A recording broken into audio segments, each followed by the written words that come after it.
All right, we are here for episode 4 of the Iron and Instinct podcast. I am trainer Bryan. And I'm trainer Adam. Adam, I learned something today. Oh, well, that's good. Don't do legs on podcast day because I'm exhausted. Yeah, I bet you are. Yeah, there's a Today would have normally been my leg day, but I'm getting ready. Again, more down the line, we'll talk more about the Murph, but I really got to hammer in those pull-ups. Yeah. So today was my back day. Yeah, I should have done back today. There's good days to do leg day. Airplane day is a good day to do leg day. Yeah, right. Podcast day is not a great day to do leg day. Yeah. So Yep. we're gonna get through it. That's why he's got his dad mug. Let's go. A little extra fuel, baby. That's right. Yep. All right, today we are going Nutrition 101. So, Yes, sir. just a little forenote here. We're going to keep it pretty basic. We're going to try not to get in the weeds too much with the nutrition stuff. We can go, trainers have a bad habit I catch myself doing all the time, going like straight to 10 when we're talking about stuff, and then like people that just want to know what a carbohydrate is, or like, Legit, I was just going to say that. what you need to do is multiply it by 5, and then you got this. So, well, yeah, I've done that too. we're gonna keep it simple today, going over an overview, and then just we'll do some deep dives in the future. So that's kind of the game plan for today. Yeah, I mean, we got to have an outline. You need to know the basics. I mean, like literally, I've had the same thing where I'm talking with someone, like a client, and I go, yeah, and then I literally have like in the grocery store, and I've gone to the grocery store with him, and I'm like, yeah, we got to get your carbs, and then they're literally like, and this is a carb, and I go, oh, like okay, like wow, so you really don't know. So like I have to break it down because we could go in the, like you said, go in the weeds with the right carbs, the bad carbs, this and that, and it's like, I mean, that can be. Let's start with the basics. Yeah, and it's good for us too to kind of revisit the, the entry level stuff, because honestly, mastering the basics, as we talked about with strength training, will probably solve 75% plus of your problem. Yeah. So, I mean, I would say, this is an integral part. I mean, the resistance training is huge, but the old adage goes, you can't out-train a bad diet. Can't out-train a bad diet. So, like, if you can get the basics of this down, you couple that with the strength training, the training in general, you're gonna be sitting pretty good. I heard like, it. so A great way to put it is nutrition controls what your weight is. Yep. Strength training controls what you look like at that weight. Wow. Yeah. It's a great way to break it down, right? That's great. Yeah. So, I've never thought about it like that, but that's a great way to really do it because, that's huge. Because I mean, the strength training is going to help you with obviously putting on the muscle, but it's the 2 pillars. You need them both. Yeah. Recovery is the 3rd pillar, I guess, and then. Oh yeah, we can. We'll go. You and I can get pretty. Mental health and stress will be the 4th pillar. Yeah, but the 2 biggest things we usually start with are the training side of things, the exercise, and then the nutrition. So today is intro to nutrition. So where do you want to start? Well, I think honestly, we should probably start with what we talked about. Like we've kind of already talked about, carbs, right? Sure. So I think where I would like to start is probably going to be talking about the macronutrients, right? That's where I want to start. Macronutrients, yeah. Yep. So what are macronutrients, Adam? Well, your 3 basic macro. Now there are technically 4, but like the 3 that we'll talk about are going to be your protein, your carbs, and your fats. Yep. And then what I'd like to do is like I explain to you guys kind of like what those 3 do for your body. So the protein, that's huge. That's paramount. That's number 1 for a reason, right? That's going to be your muscle builder. It's going to help you with the recovery that we talked about. And that's what's going to keep you full, satiated. You're going to hear trainers throw this word around, satiation, right? You're satiated. Well, that just means you're full, right? So if you're eating a good amount of protein, that's why like when you eat, a heavy amount of carbs, right? You can burn that off pretty quickly, and then that dives into my next point, which is the carbohydrates. Those are what your energy source. That's a good energy source, right? So again, that's why you feel really good when you eat, sugar, right? Yeah. You feel great. Your energy's boo. Sugar is in the carbohydrate category. Right. Yeah. Exactly. And then all of a sudden you'll dip, right? So That's where the third important one, I would say this is a very important one that is neglected a lot, and that's fats. So your fats are your hormones. So that's going to keep your hormones in check. That's also going to help you with your brain health in general. And also a fuel source as well. A fuel source as well. It can be, yes, for sure. Again, the carbs is, like I said, going to give you energy. Now, am I sitting here telling you that you need to, like, you know, go one way or the other? No, I'm not going to preach one way is better than the other. That's not what I'm disclaimer, I don't want that out there. Like, oh, you know, he said keto's the best. And I'm like, no, that's not what I'm saying. No. What I'm saying is there's times to really have the macronutrients. So carbs typically are really, really well utilized around activity.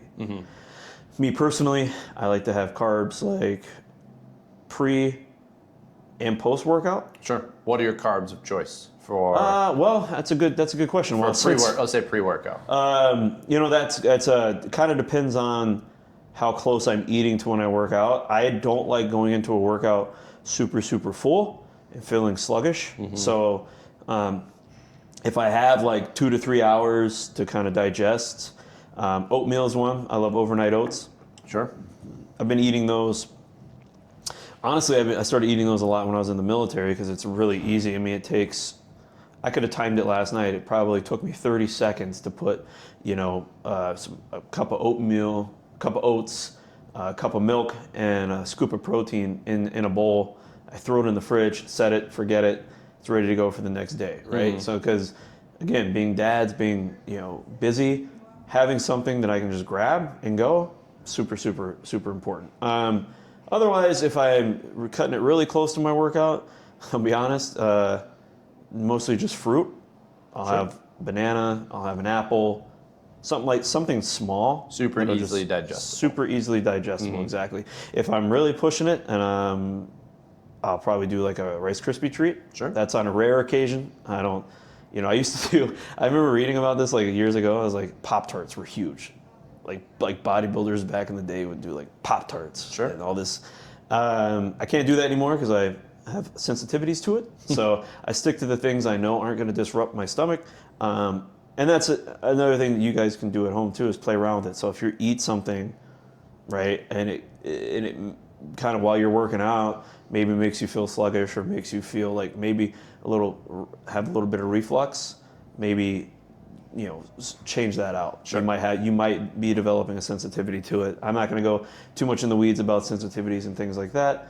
But yeah, that's kind of what I do. Is I'll do oatmeal typically because it helps give me the energy, but I need a good like hour and a half, 2 hours, even 3 hours to really digest that. Otherwise, it's really fruit. Potatoes are huge. I love potatoes because you can eat a lot of them.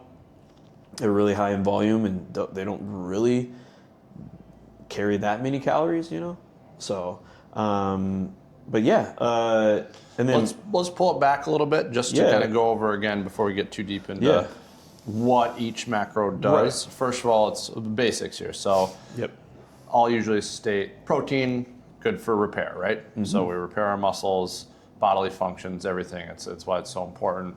Carbohydrates and fats typically used as fuel sources. They each have their different variants there, but every one of them has their own purpose. Right. Their positives, benefits, things that are unique to each macronutrient, right? So you mentioned earlier protein, you know, keeps you satiated. One of the reasons that it's also beneficial you'll find trainers will talk about high protein diets a lot, right? Yeah. I just want to touch on the thermic effect of food. So it's a fancy way of saying how much energy it takes to digest that food. So a lot of people don't think of that, but your body actually expends energy by taking in the energy of the food. So protein is unique because it takes a lot more energy to digest it versus fats and carbohydrates. So protein, like it's up to about 30%. So if you are getting in 100 calories from protein, you can be burning 30 of that off. In turn, protein is also keeping you full, like you mentioned earlier. Yeah. Carbohydrates are in that 10 to 20 range, and then fats are anywhere between 0 and 5. So your body stores fat really well. There's nothing wrong with any of the macronutrients. Some people are like, oh, fat's bad, carbs are bad, protein. Well, nobody says protein's bad, but you get the idea. Right. None of it's bad. It's just chemistry. It's all how your body uses it. Right. What your goals are, what your lifestyle's like. Yep. So I kind of wanted to go over an overview of what each of those things are. Yeah. As far as examples of each, so obviously Adam touched on some good carbohydrates. Right. We got our fruits, potatoes, pastas, breads, oatmeals. What are your favorite proteins? Oh man, I'm a big ground beef guy, and I'm kind of what you would probably call like a lazy chef, I guess. I like to mess around with seasonings, and so I'm a big ground beef guy, ground turkey guy, and the occasional chicken breasts, here and there, but mostly ground beef. I'm a big proponent of ground beef. Steak when I'm at a restaurant, I don't shy away. I don't shy away from red meat. I'm not saying everyone and not everyone can digest red meat. I just digest red meat well. Sure. And my body actually really enjoys it. But I would say, like ground beef is probably like top for me. Sure. On that note, just because we have to touch on this, and it's frustrating, but also what's very fascinating about nutrition in general is you can hear this a lot. Well, it depends. So you'll hear, is this good or bad? Well, it depends. Yeah. Because a lot of it depends on you as your genetic makeup, how well you digest these foods, how well you do with certain macronutrients. I'm a big red meat guy myself. Certain people, there's some indicators that maybe it's not the best idea. It's hard to say. Again, we can go deep dive on that stuff on later podcasts, but neither of us as trainers will shy away from it. It's my go-to because of all the extra nutrients in it. So, but that's like one of the most frustrating and fascinating parts of nutrition is it's so individualized that it can be really tricky, but then once you do find it, there's things that blows the gates wide open. There's things that I used to like.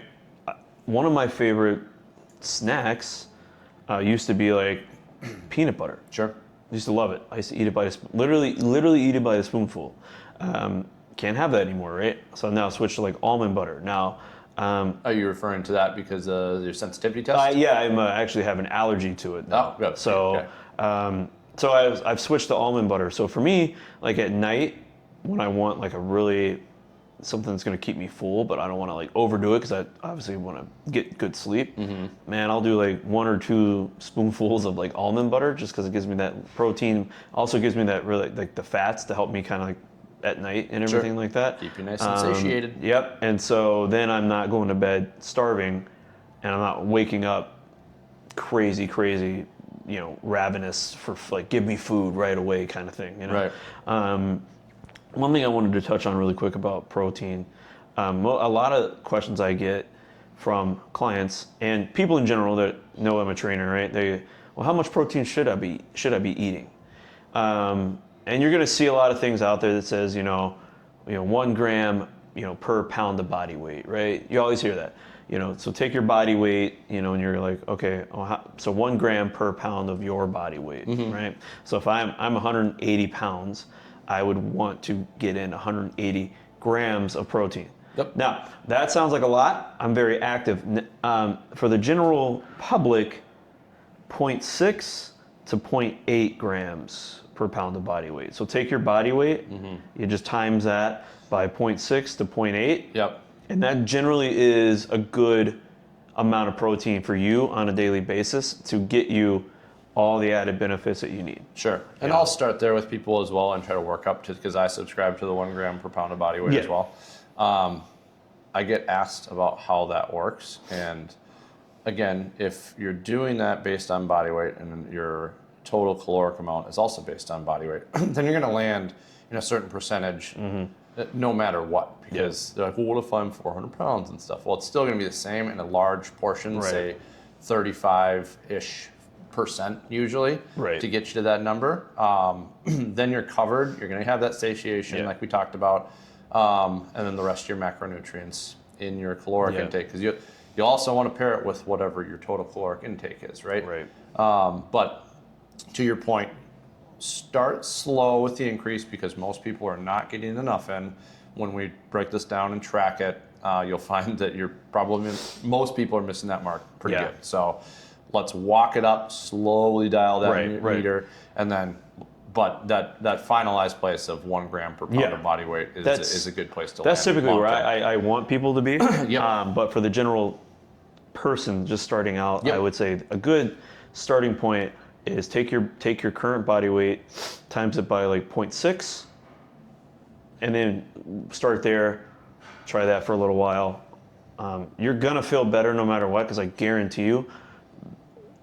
Again, disclaimer, I'm just putting it out there, but like I guarantee you, just doing that is going to already increase your protein from where you're already at, and you're going to feel exponentially better within a couple of weeks, I'm sure. Right. Now, for an example, for kind of what that looks like, so we'll just do easy math here. So say I'm 200 pounds, and I'm trying to target a gram per pound of body weight. I'm looking at 200 grams of protein per day. Right. Now, what does that break down to? What does that look like? Well, you could probably equate that to about 4 chicken breasts, right? Yeah. You get like 50 grams on a sizable chicken breast per day.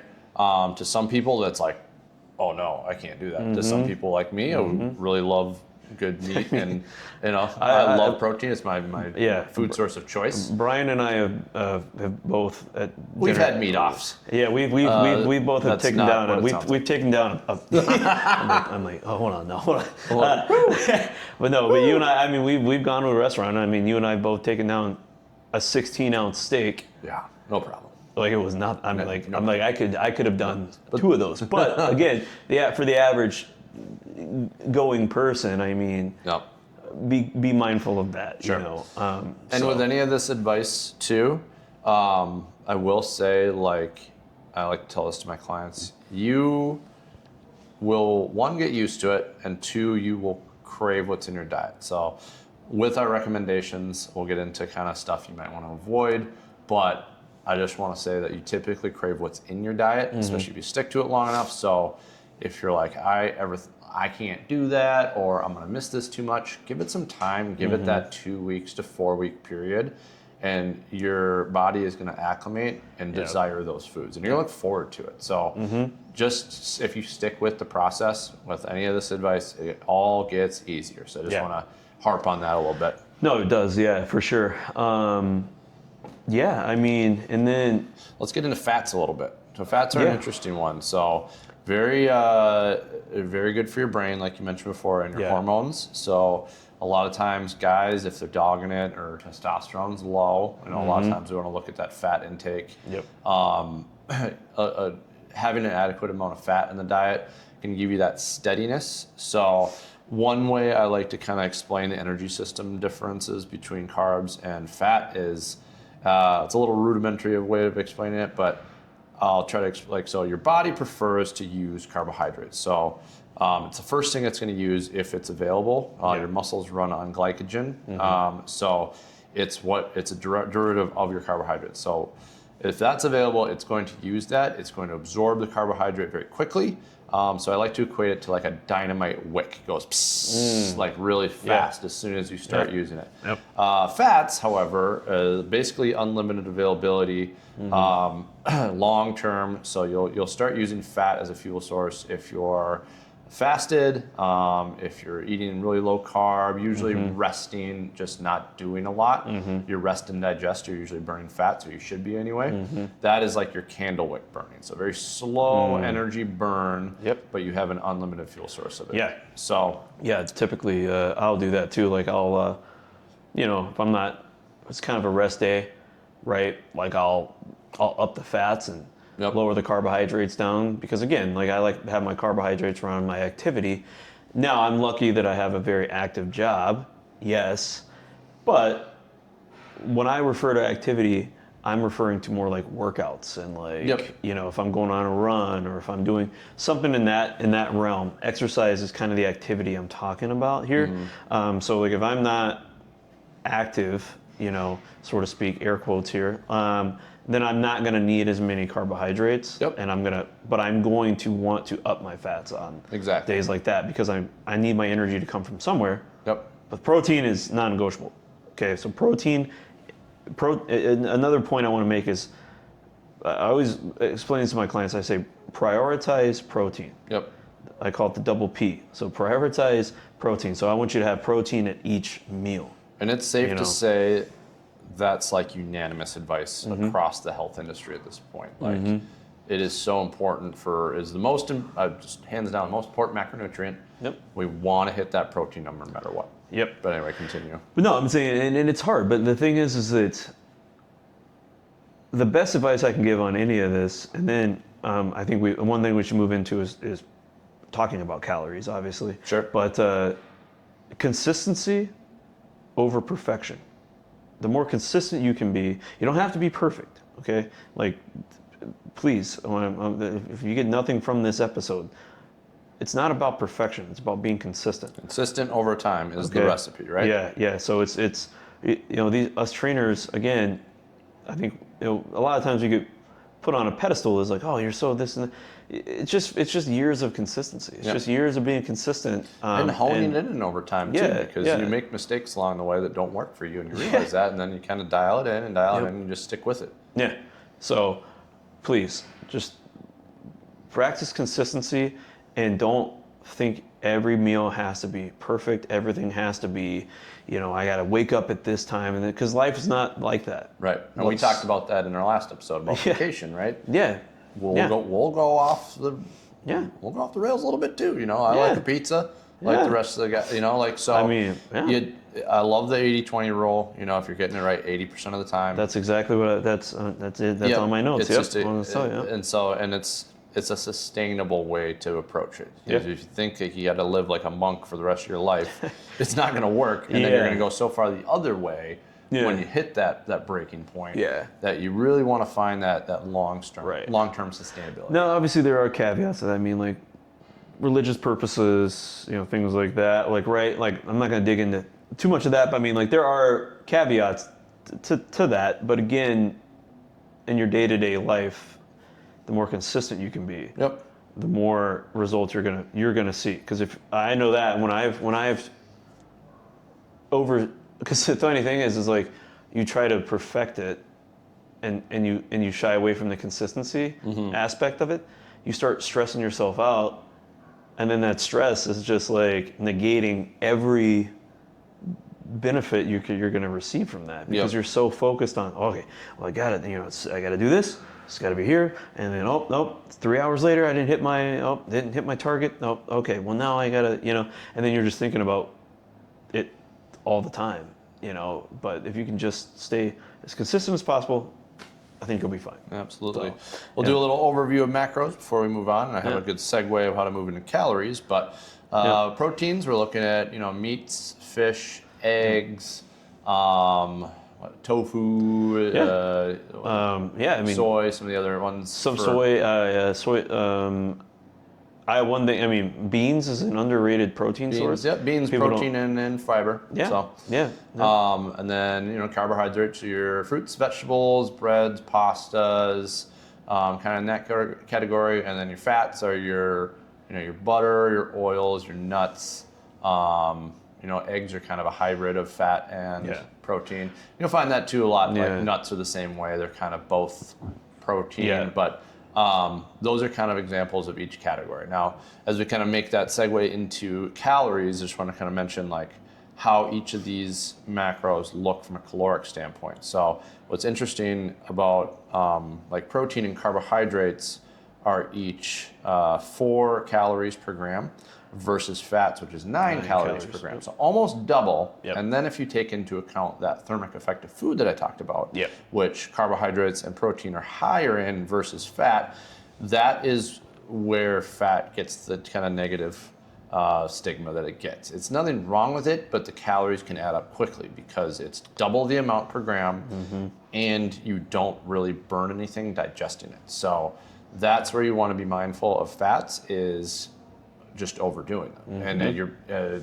from a genetic evolutionary standpoint, fats are pretty rare to find in the wild, so you crave them, a lot, and you can overdo them quickly. So Yeah. I just wanted to make that mention as we get into kind of the calorie side of things. Yeah.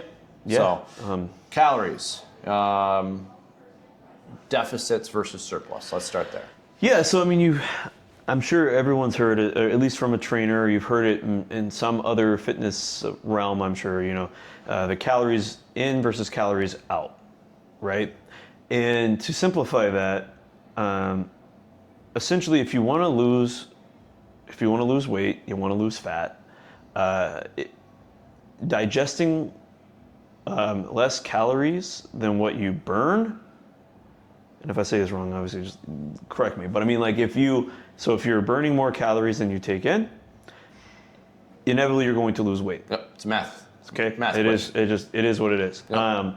If you're eating in a surplus, so think if you're eating more calories than you're burning, then you're going to gain weight. Yep. Okay. And then obviously there's maintenance too. So if you're eating a balance of that. Like if you're tracking weight, right, and you're at a certain calorie amount and you're just not losing or gaining, you're at your maintenance. That would be your maintenance level. That's like the calories you would want to take in on a daily basis. Those are your baseline calories. Now I'll give an example for this. Yeah. So I'll typically burn anywhere from 2,900 to 3,200 calories per day. So based on goals, if I wanted to lose weight, I'd probably be in that kind of 2,600 calorie range. If I wanted to gain weight, specifically muscle, I'd probably bump it up to 3,600 calories per day. So that's kind of, and I'll typically keep people personally within like a 500 calorie range. Yeah. Either way. Is there anything you want to touch on deficits and surpluses before we kind of get into more of like what that looks like? No, I always play around with it. I always start out at like 5, and if it seems to be too much, then I'll maybe dial it down to like 4, 3, or 2. I mean, if you're... Well, let's jump on that. So let's talk about underfueling your body, because it's probably one of the most common things that we see. So what's a good indicator that somebody is underfueling themselves? If one is if their body fat just isn't, kind of going anywhere. It's not moving. It's just not moving. It's just staying stagnant, even though we are, hitting the gym 2 times a week, let's say, and I got them doing like a good cardio routine outside of the gym. Okay, prime example. And then like we're doing their in-body, their body scans and things like that each month, and we're not seeing the needle move one way or the other. Right. Then I will dig in and go, okay, so what are we doing? Because at that point, their metabolism is probably now adjusted, and they're just not eating enough in terms of calories, and that's hard for people to understand. Is that you need to eat more to help your metabolism. Yep. So the way I'll explain it to people, because they're like, I just don't understand it. I'm eating less. So your body, let's go back to the evolutionary lens. Yeah. Your body is a survival machine.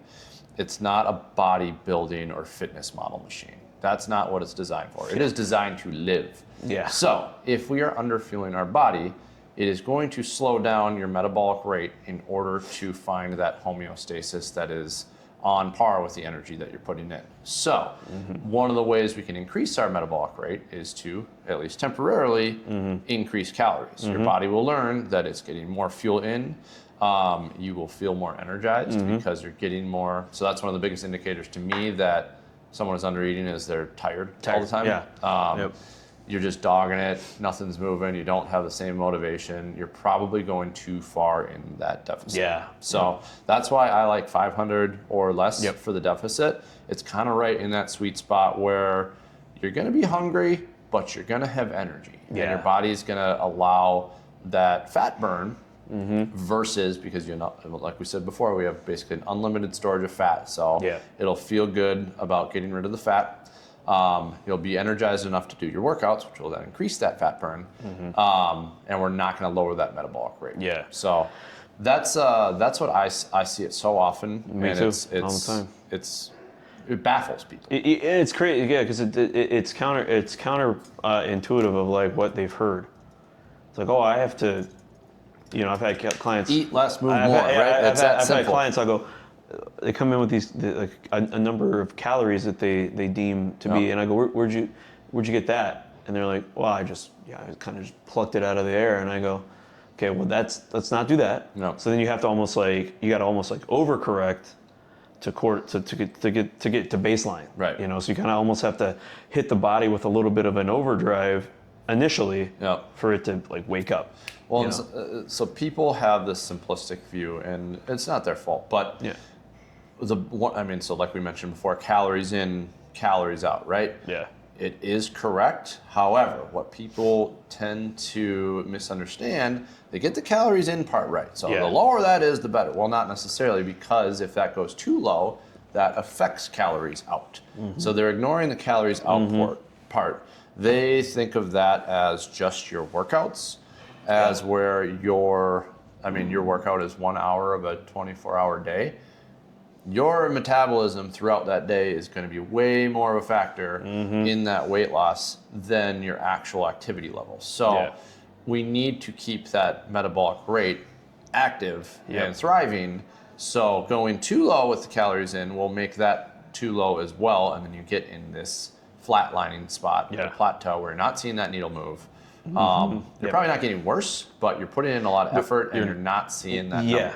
You're not getting worse, but you're not improving. And you're not putting it in, you're getting frustrated because you're already in a bad mood because you're under eating.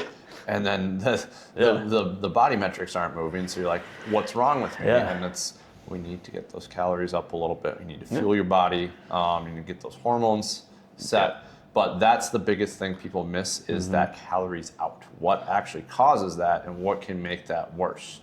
Yeah. And one thing that I always recommend people do is really get that protein in as quickly as you can throughout the day. As early as you can, and as frequent as you can throughout the day, because a major problem is binge eating at night. Because what you're doing is now you maybe eat, okay, well, I ate breakfast before I went to work. Okay, great.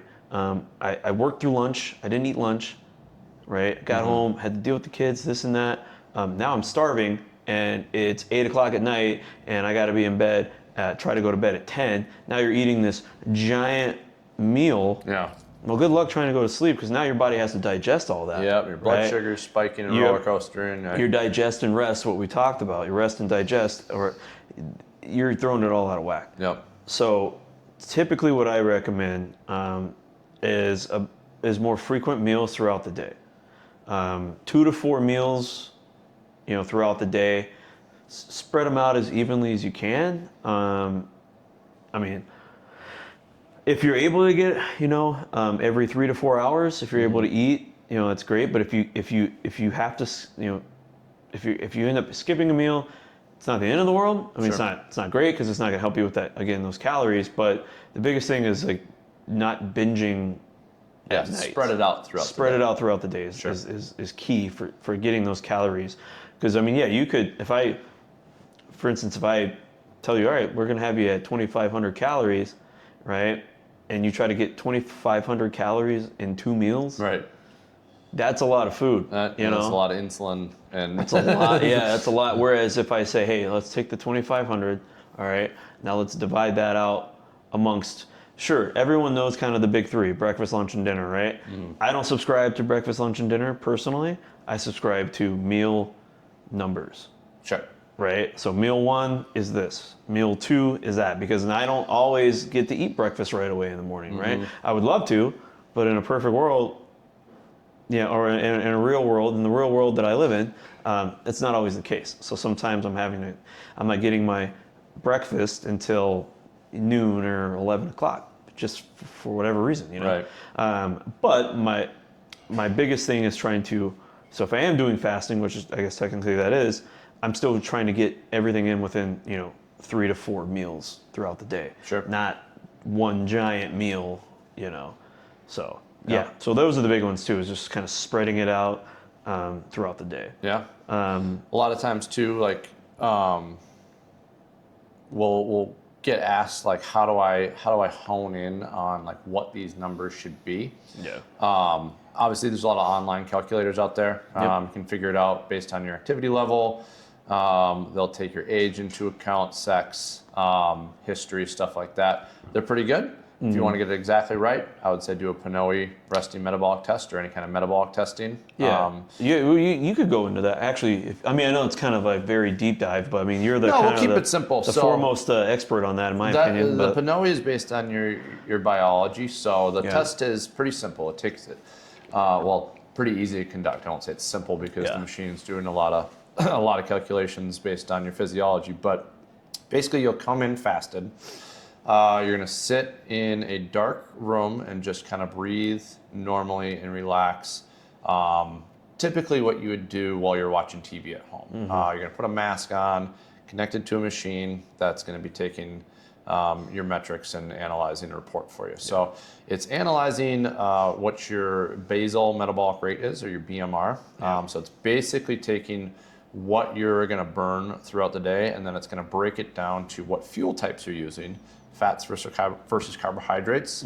When you're rest and digesting, you want as much of that percentage to be fat as possible.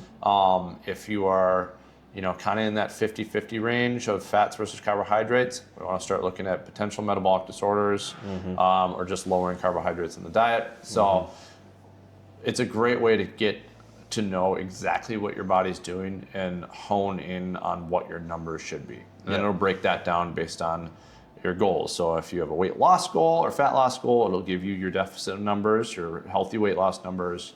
If you just want to maintain and improve performance, your maintenance level, and then if you want to gain muscle, your gain levels. So great tool that we have in the toolbox. Online calculators are great too, great place to start. But the resources are available out there. And so there are ways to get in your calorie numbers. I never, and for me personally, and fun fact too, I only watch TV with a mask on. So but in all seriousness, like the only time I will ever like use a calculator online, I need to get someone's basal metabolic rate down first. And again, that's just a kind of a number that the in-body scan will give us. I won't go too deep into that because, like, obviously we can, we'll go over that more when we do in-body scans. I forgot to mention too, the basal metabolic rate is the amount of calories that you burn just at like baseline per day. So if you're just going to lie on the couch all day, that is like the minimum that your body's going to burn. So that's what we use as kind of our starting off point. And what the Pinoe will use as well to get us those numbers that we need based on your goals. So I would always start somebody out with, the basal metabolic rate. Kind of go on the online calculator. It's free, and I try to educate and show them like, hey, you can do this too. Just go on here. But in all actuality, I mean, in my opinion, you're not going to get better results than you would get from the Pinoe test. I've done the Pinoe several times over the years to just really hone in, never ceases to amaze me. Like, and what I see across the board, not for everybody, but for so many people, they are under eating. Their metabolic rate is low because they're under eating. Food choices are going to determine what fuels at rest, and I do want to segue into food choices after this. But those are like the two big ones. So your food choices affecting your fats versus carbohydrates, what you're burning at rest, and then your food amounts and activity level as well, affecting that metabolic rate. So we'll use that segue into the food choices discussion. I do tell this to people on that Pinoe, like, because when you do take it, you're fasted. That this is what your body's doing at baseline. But if we have stuff in our diet that our body doesn't like, and it doesn't even necessarily have to be unhealthy food, it could be something specific to you that your body doesn't like. It could be throwing a monkey wrench into those numbers. So that's where like we can look at food sensitivity stuff down the line. But overall food choices, I try to give people kind of a simplistic view. And that's going to solve most of people's problems. I mean, it's no it's not completely rocket science in terms of like whole foods over processed foods. Sure. Okay, one thing that I typically mention to people is if you look at the back of the box, right, and it has like a page full of ingredients. Yeah. Yeah, it's probably not going to be really well received by your body. Yeah. Whereas a chicken breast Right. and some potatoes, some pretty one ingredient Yeah. sources. I think I subscribe to simple and Yeah. fewer ingredient. Yeah. If it comes in a box in general, Yeah. it's typically probably not the best. Yeah. So why don't you what's a good advice for grocery stores? Oh, Like I say shop the perimeter. exactly. Because where they're going to trap you, where you get trapped is going to be in the middle. Yep. That's why when any grocery store you go to, we'll take Target for instance, because it's They're all designed the same way. Yeah, pretty close here, Yep. right? Target's very, very, very good at it. You know, they put the produce and everything right in the front. Yep. Right, and then you can kind of go in there, and that's great. And then you got to circle around, and then you start kind of, oh wait, and then you see all the aisles right there with all the fun stuff. Yep. Well, they know that you are going to hit each of these because everybody needs their milk, everybody needs their eggs, everybody needs their cheese, their meat, their produce. So they are circling the entire area that they want you to shop, right? Yeah. Yep. With the stuff that they know that you're there to get. Yeah. Yeah, Right. I mean, come on. And then It's a good tactic. I mean, can't fault them. I mean, I've worked in the retail industry. I get it. That's why you put all the fun stuff on the end cap. They call it the end cap. So when you're walking by, you're like, oh, I need to get those. I need to get my juices. apples. I got to get that. Oh, look at that. There's a new popcorn flavor they've got over here. Right. And it's gonna be like loaded with a bunch of stuff. Yep. So the best advice I can give you is, as hard as it is, try to, again, with the 80-20, all right? Yep. Shop the perimeter. Shop the perimeter. Right. Simple Get all ingredients, that out of the whole way foods. first. Yep. And big one, because I fall into this quite a bit, don't ever shop hungry. My man. Don't go in there hungry, all right? If you gotta just have a snack in the car before you go in, do that, because the less hungry you are, the less receptive you're going to be to a lot of the. I'm not going to call it a trap. Please, I don't want thinking that I'm bashing retail stores or anything on this episode. But what I'm saying is they fully anticipate. That's why there's a Starbucks or some kind of food court in a lot of Costco, huge, right? Everybody talks about the Costco hot dogs, but it's, they know you're going in there. If you're going in there hungry, you're already gonna be trapped. Okay, Right. so don't go in there hungry. Win. Yeah, just try not to go in there hungry. Don't go in there starving. I've been a victim to that many a time, where I'm just I just gotta get to the store. I just want to go. I don't want to be here all day. Right. I get in there. I don't eat. And I'm like, oh, sample? Here, cool. Oh, yeah, thank you. Okay, yeah. Oh, yeah, actually, I will buy that product because that was really good and it satisfied my little sweet tooth. So now I'm going over and I'm buying a whole thing of that product that you don't really need, okay? Right. So shop the perimeter and don't go in hungry. Yeah. They're the two biggest ones I can put out there. If it's colorful with language on it in the ingredients that you can't pronounce, probably try to steer clear as best you can, right? One thing that I always recommend to people too is pay really close attention to the word protein. So if a particular product tells you it's hey, this is our protein, right? This is our high protein ordeal, right? Look on the back of it and do me a favor. If there's more fat than protein, that's a fat source. Okay. Yeah. If there's more carbohydrates than protein, that's a carbohydrate. Yeah. Okay. A high protein source is going to have high protein. Yep. Okay. It's going to have can't go wrong with a protein drink. Yep. Right. Protein shake drink.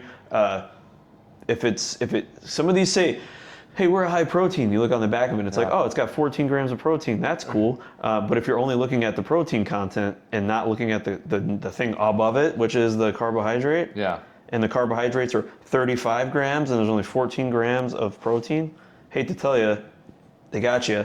That's a carbohydrate with a little bit of protein. Yep. You know, My so- trick for quote unquote protein supplements or like bars or drinks is it's got to be 10% protein to calorie ratio. So if it is 200 calories, it's got to have at least 20 grams of protein. 100%. So that's because there's only so much more than the other stuff I can Right, have. So right. that's kind of my rule. That's a If great you can rule, get actually. If you can get above that, that's Yeah. great. So if it's like 30 grams per 200 calories, that's a good. That's solid. Yep, that's Yeah. solid. So Really like that. because a lot of these, especially the protein bars, and if you'll know if you take a bite of one and it's Yeah. just unreal and delicious. Yeah.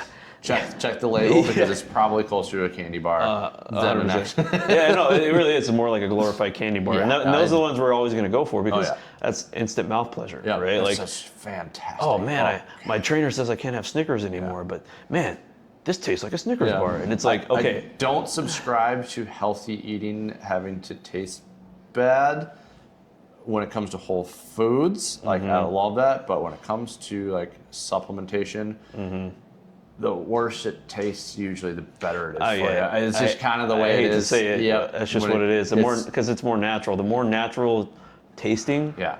Not more- with cooking and Yeah. whole foods, that's different. You would Right. have fantastic, Yeah. healthy, whole food stuff that's delicious. You're going to crave Right. it. Supplementation, protein sources Right. on the easy end. Right. It's probably going to be not terribly desirable. Yeah. But Speaking of like food, one thing that I want to dive into before we run too much out of time is meal prepping. Meal prepping your food, right? So my recommendation and my rule of thumb is, I will typically prep for a 2 to 3 day period. What I found is if I prep for a whole week, first off, it takes forever, right? It Yeah. just takes so much time out of my day to like, okay, well, I gotta get Super daunting to think I gotta about. get Monday's lunch, then Tuesday, and that and all that, right? So no, again, that's why I like when we circling back to the ground beef and the ground turkey. I can make batches of that, throw different seasonings on there, and now I have 2 to 3 days worth of food, and that's typically what I'll do is I'll prep for 2 to 3 days, and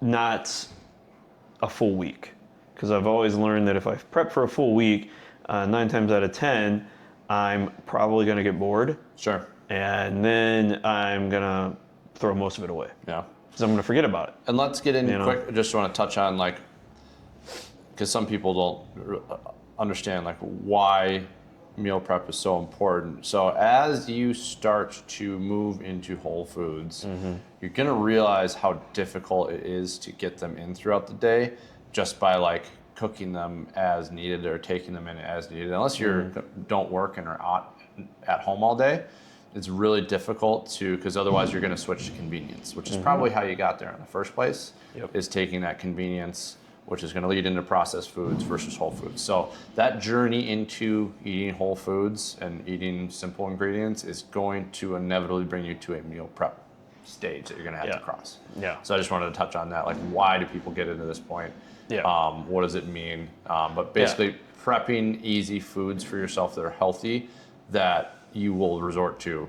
Is Right. what- And if you don't like doing that, I mean, obviously, it for me, it saves money. It prevents me from going out, or or it allows me that like, ooh, well, I can probably have Chipotle for lunch today. I mean, like I have like, like I've prepped enough for like, I could maybe go out once or twice a week, right? Like, but really, if you can buy the ingredients yourself, then you know what's going in there.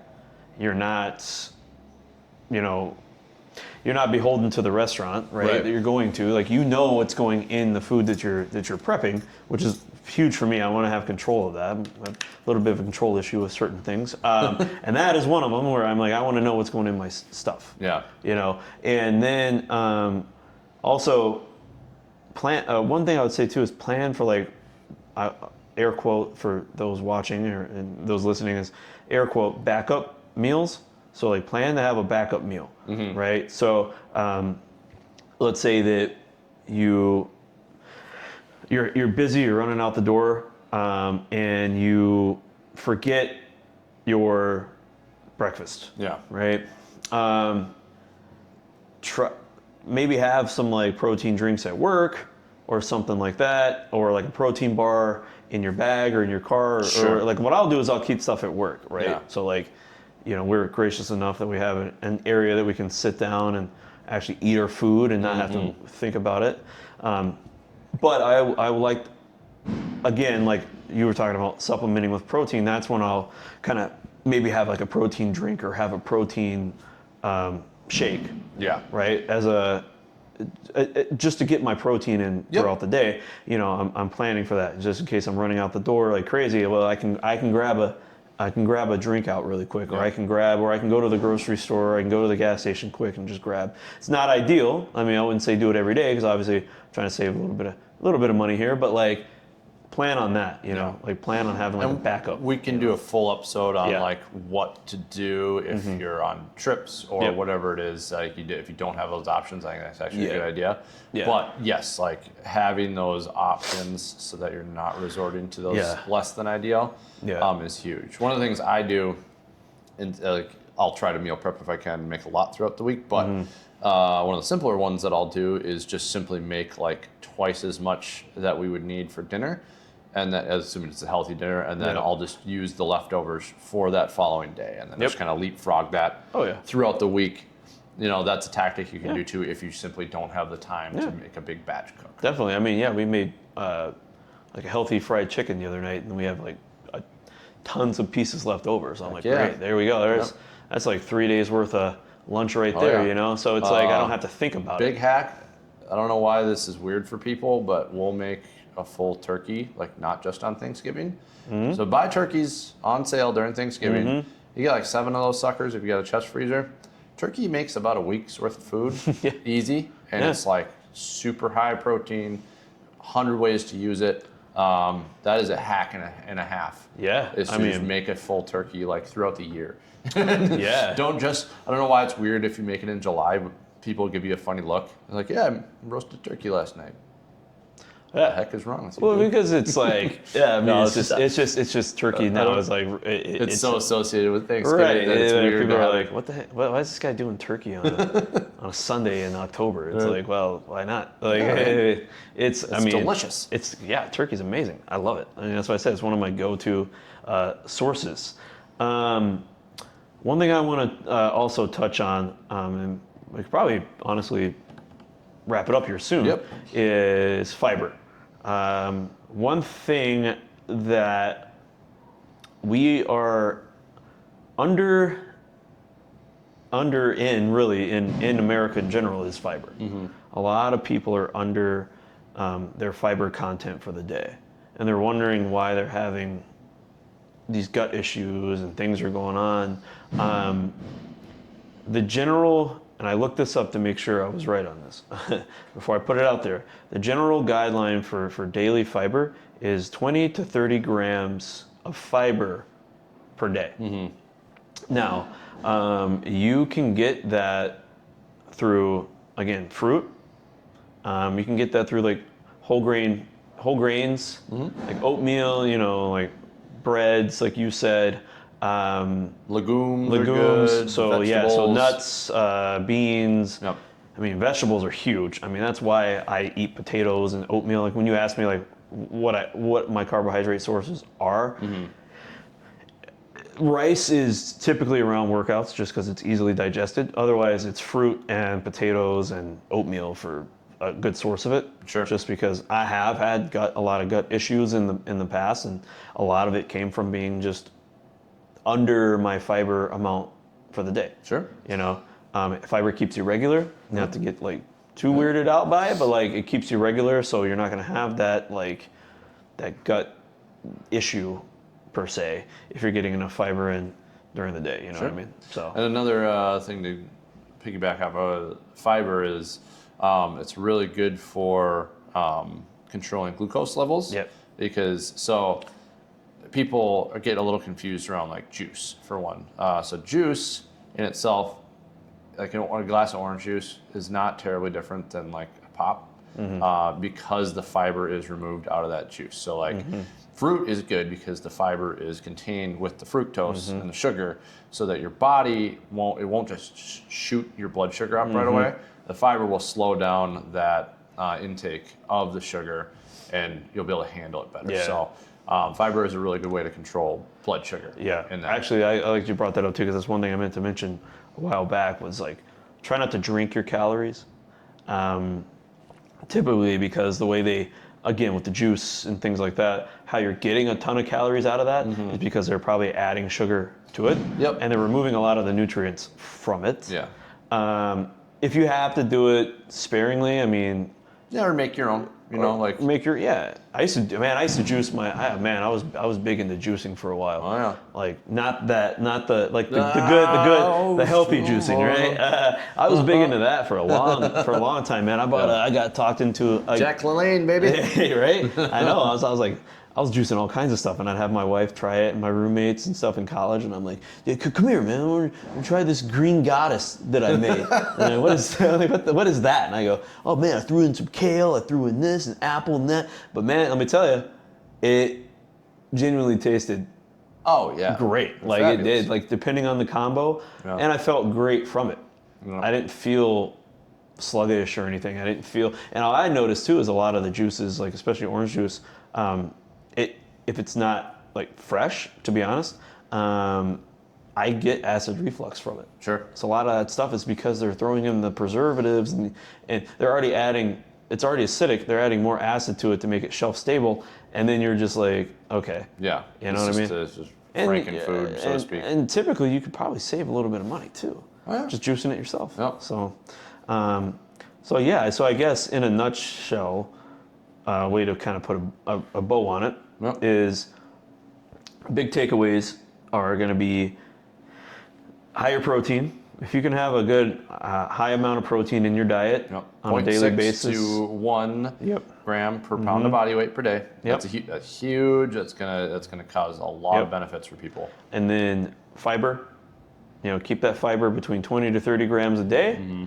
And one that we didn't touch on, because I honestly feel like we can do an entire episode on this, is just stay hydrated. Yeah. A good general rule of thumb is, half your body weight in ounces. Yep. So of water. If I'm 200 pounds, I'm going for about 100 ounces of water per day. And then obviously add more into that depending on your activity level. So if you work like a big construction job, you're out in the summer, sweating, a lot. Obviously, add more into that. We can go more in detail than that. But I'm thinking those big 3 things. If you can increase those 3 things in your life, you're going to be healthier than 90% of the population. I'll be honest. Whole foods over processed. Over processed, huge, especially for this country. So those are the big takeaways. Again, we will get into nitty gritties on all this stuff down the line, but we kind of wanted a basic overview episode. For sure. For that people can start on. All right, man. All right, guys. Get out there. Get out there. Get after it. Conquer the world. All right. Let's go.